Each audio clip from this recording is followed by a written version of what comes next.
Hello दोस्तों, नमस्कार। इस हम किसी चैनल में मैं आप सब लोगों का दिल से बहुत बहुत स्वागत करता हूं। तो चलिए स्टार्ट कर लेते हैं। सबसे पहले आज के दिन की बात करें तो आपको पता ही है, हर किसी ने चेक किया होगा कि अमेरिकन बाजार कैसा चला है करके। सो अमेरिकन बाजार में हम लोग यहाँ पे देखेंगे तो काफ़ी सारा ड्रामा देखने को यहाँ पे मिल गया। मतलब अगर आप ओवरऑल चार्ट पैटर्न को चेक करोगे तो एकदम रॉकेट बनते हुए देखने को मिला था। ठीक है, एंड उसके बाद ज़बरदस्त वही रॉकेट नीचे भी आते हुए देखने को मिला था। और ये कोई नई बात नहीं है।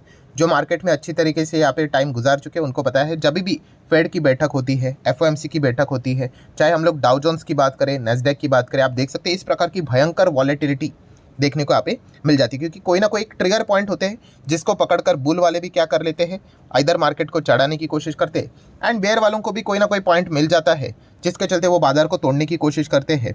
ठीक है, एंड ये सारे पॉइंट्स एक ही टाइम पे हम लोग को एक साथ आते हुए देखने को मिल जाते हैं। सो जैसे कि आपको पता है, कल के दिन एफओएमसी की बैठक का आउटकम हम लोग को देखने को मिलने वाला था। एंड जैसे कि ये भी पता है आपको, इसमें दो पार्ट्स होते हैं, पार्ट 1 एंड पार्ट 2। तो पार्ट 1 तो हम लोगों ने कवर भी किया था, आप सभी लोगों ने देखा कि पार्ट 1 में कुछ भी नहीं हुआ। मतलब न्यूट्रल गियर पे गाड़ी कंटिन्यू है, कोई रेट में बदलाव नहीं, ना तो रेट ऊपर किया गया ना तो रेट नीचे किया गया। जो पुराना रेट था वैसे ही मेंटेन किया गया। और जैसे कि आपको सिखाया था कि अगर ऐसा होता है तो पार्ट 2 का जो महत्व है वो काफ़ी ज़्यादा बढ़ जाता है। किस चीज़ के चलते? पॉवेल जी की कमेंट्री के चलते। सो सबसे पहले पॉवेल जी कमेंट्री देंगे, फिर उसके बाद प्रेस कॉन्फ्रेंस होगी, उनको क्वेश्चन एंड आंसर मतलब Q&A यहाँ पे स्टार्ट हो जाएगा। तो ये पूरा ड्रामा हम लोग को देखने को मिल जाता है। और कल के दिन की अगर हम लोग बात करें तो यही चीज़ें देखने को मिली। पहले तो पार्ट 1 में कोई रेट चेंज नहीं हुआ, एंड उसके बाद हम लोगों ने लाइव भी इसको रिकॉर्ड करने की कोशिश की, कोई चार्ट पैटर्न के ऊपर कोई मूवमेंट नहीं था। फिर पॉवेल जी ने बोलना स्टार्ट किया, तो बोलते बोलते कुछ चीज़ें उन्होंने यहाँ पे सामने रख दी जिसके चलते बाजार में अच्छी तेज़ी देखने को मिली, जैसे कि कम पैसा निकालेंगे करके एंड ऑल दैट, तो ज़्यादा लिक्विडिटी बाजार में यहाँ पे बनी रहेगी। तो ये चीज़ें बाजार को यहाँ पे अच्छी लगी। देन उसके बाद एज यूजुअल अगर हम लोग यहाँ पे Q&A स्टार्ट होते हुए देखने को मिला, तो उनको वही सवाल, सबसे ज़्यादा मेन सवाल यही पूछा जाता है कि भाई रेट कट कब होगा कब होगा कब होगा। तो ऑब्वियसली वैसे तो देखा गया तो उन्होंने एग्जैक्टली कब होगा उससे रिलेटेड कोई भी यहाँ पे सिग्नल नहीं दिया। वैसे तो वो दे भी नहीं सकते, बट कल के दिन अगर मैं ओवरऑल अगर एक बात कहूँ, अगर आपने भी देखा होगा तो, अगर नहीं देखा तो आप भी जाके देख सकते हो, सारी चीज़ें रहती है। सो कल के दिन हम डेफिनेटली यहाँ पे कह सकते हैं कि पॉवेल जी ऐसा मतलब कोशिश चल रही थी कि भाई जितना हो सके जल्दी ख़त्म करो और निकलो करके। ठीक है, क्योंकि उनको भी यहाँ पे पता है कि ज़्यादा कुछ पॉजिटिविटी वाले सिग्नल वो दे नहीं सकते। पहले जितना वो स्पीच था उसमें उन्होंने यहाँ पे दे दिए, बट जैसे ही Q&A स्टार्ट हो गया, बहुत ही भारी भरकम Q&A यहाँ पे हम लोग को देखने को यहाँ पे मिल गया। ठीक है, एंड उसके जो जवाब वो देने की कोशिश यहाँ पे कर रहे थे। ठीक है, उसके बाद आप लोगों ने नज़ारा देख ही लिया कि कैसे डाउ जोन्स हम लोग को वापस नीचे आते हुए देखने को यहाँ पे मिला था। मतलब कोई पॉजिटिविटी हम लोग को देखने को यहाँ पे नहीं मिल रही थी। पॉजिटिविटी मतलब अल्टीमेटली मार्केट एक ही चीज़ का तलाश करता रहता है कि रेट कट से रिलेटेड कुछ तो हिंट दे दो।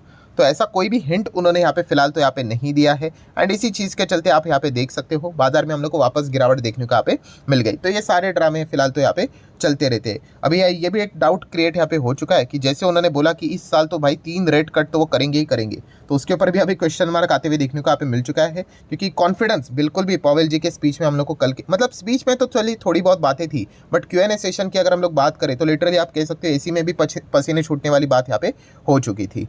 नेक्स्ट अगर हम लोग यहाँ पे बात करेंगे दोस्तों, तो यहाँ पे BSE के ऊपर यहाँ पे आ जाते हैं। सो BSE की बात करें तो जैसे कि आपको पता है कि पहले एक नेगेटिव खबर आई थी कि उनको पैसे यहाँ पे देने पड़ेंगे पूरे मतलब ऑप्शन प्रीमियम के ऊपर जो चार्जेस यहाँ पे लगते थे वो ना लगाते हुए पूरे कॉन्ट्रैक्ट के ऊपर लगेंगे, नोशनल वैल्यू के ऊपर लगेंगे। सो जितना भी डिफरेंस बनता है लगभग 160-165 करोड़ के आसपास, वो उनको क्या करना पड़ेगा, सेबी को पे करना पड़ेगा विद इन 30 डेज। सो उसके बाद जैसे कि आपको बताया था 2 ऑप्शन था, आइदर वो सैट में जा सकते हैं, सिक्योरिटीज अपीलेट ट्रिब्यूनल, चाहो तो आप इसको कोर्ट भी कह सकते हो, या फिर आपको क्या करना पड़ेगा, दूसरा अगर सॉल्यूशन है तो आप अपने ट्रेडिंग चार्जेस को बढ़ा दो। और यही BSE ने कल के दिन किया, जो कि हम लोगों ने देख भी लिया है। अलग अलग ऑप्शंस के चलते उन्होंने ट्रेडिंग से रिलेटेड चार्जेस कुछ इसमें 24% बढ़ा दे तो कुछ इसमें 32% तक बढ़ा दिए है, ताकि अर्निंग पर शेयर्स के ऊपर जो नेगेटिव इंपैक्ट हम लोग को भविष्य में देखने को मिलेगा वो कुछ नलीफाई हो जाए। और यही खबर के चलते आज के दिन हम लोग को BSE में थोड़ी सी पॉजिटिविटी देखने को यहाँ पे मिली है। आई नो काफ़ी लोगों के कमेंट तो जरूर आएंगे कि ये क्या बात हुई, गिरते वक्त तो भाई इतना जोरदार गिरता है, कमबैक करते वक्त बस इतू सा कमबैक। तो दोस्तों मार्केट ऐसा ही चलता है।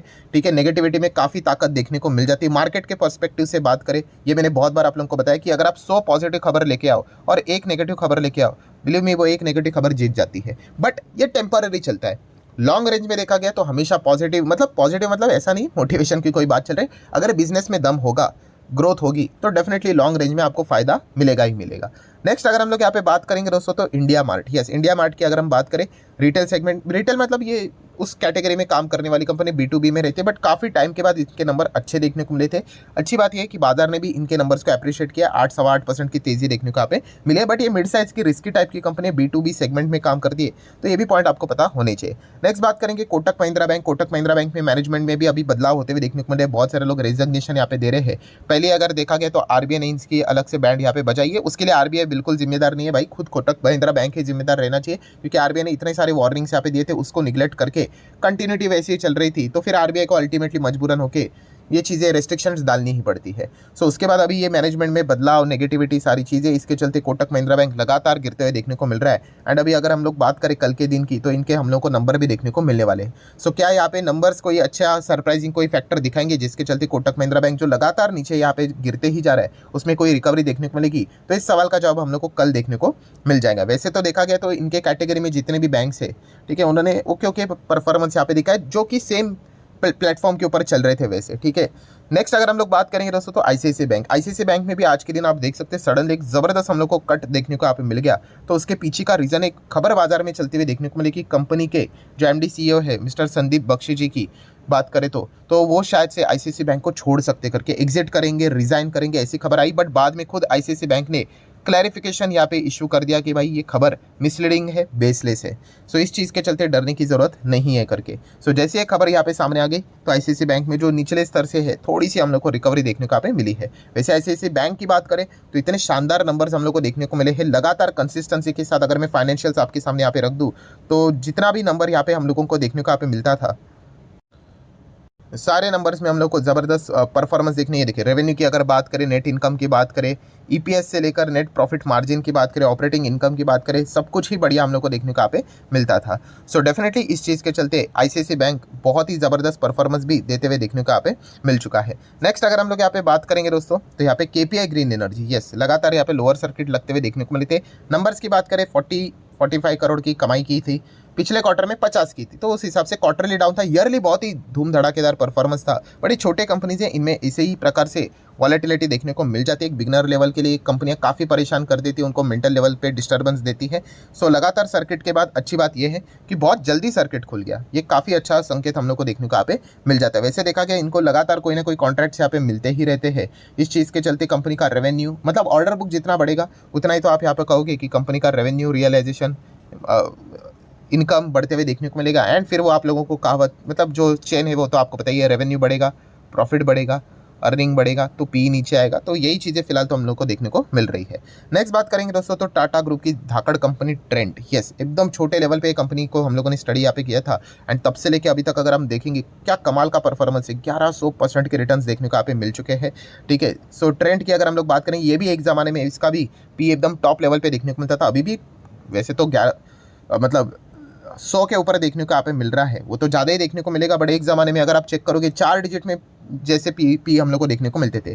सो सेम वैसे ही चीज़ है दोस्तों, कंपनी का रेवेन्यू एकदम बढ़ गया, इनकम बढ़ गया, प्रॉफिट बढ़ गया, अर्निंग बढ़ गए तो पी नीचे आ गया। तो यही सिनेरियो यहाँ पे भी देखने को मिल चुका है। एंड फाइनली दोस्तों हम यहाँ पे कह सकते हैं कि ट्रेंड पहले जो वेस्ट साइड को चलाता था, जो कि आज भी चल रहा है, 43% कम बिजनेस अभी हम लोग को फिलहाल तो देखने को मिल रहा है। ब्रांड मिक्स की बात करें तो ज़ोडिया का ब्रांड मिक्स समवेयर अराउंड अभी 56% तक हम लोग को जाते हुए देखने को मिल रहा है, वेस्ट साइड को बीट करते हुए देखने को यहाँ पे मिल रहा है। इसी चीज़ के चलते Q4 में भी हम लोगों ने देखा कि कंपनी अभी ज़्यादा ज़ोडियो के ऊपर फोकस यहाँ पे कर रहा है, क्योंकि वेस्ट साइड की बात करें 12 नई स्टोर ऐड यहाँ पे किए हैं, बट ज़ोडियो की बात करें 86 नए स्टोर्स उन्होंने यहाँ पे ऐड किए हैं। सो जहाँ पे ग्रोथ है वहाँ पे मतलब आप कहो पानी डालते रहो तो पेड़ बड़ा बनता रहेगा। तो यही चीज़ ट्रेंड भी हम लोगों को करते हुए देखने को यहाँ पे मिल रहा है। सो काफ़ी कमाल का परफॉर्मेंस ट्रेंड का देखने को मिल रहा है। अगेन कह रहा हूँ भाई, अगर आपका मोटिवेशन तेज़ी है, चार्ट पैटर्न ऊपर, क्योंकि एक बिगनर लेवल का मोटिवेशन वही होता है कि कोई भी शेयर अगर ऐसा नीचे होगा वो उसको कभी स्टडी नहीं करेंगे। जो शेयर एकदम टॉप पे है उसको वो ब्लाइंडली खरीदने की कोशिश करते हैं। तो लिटरली दोस्तों इस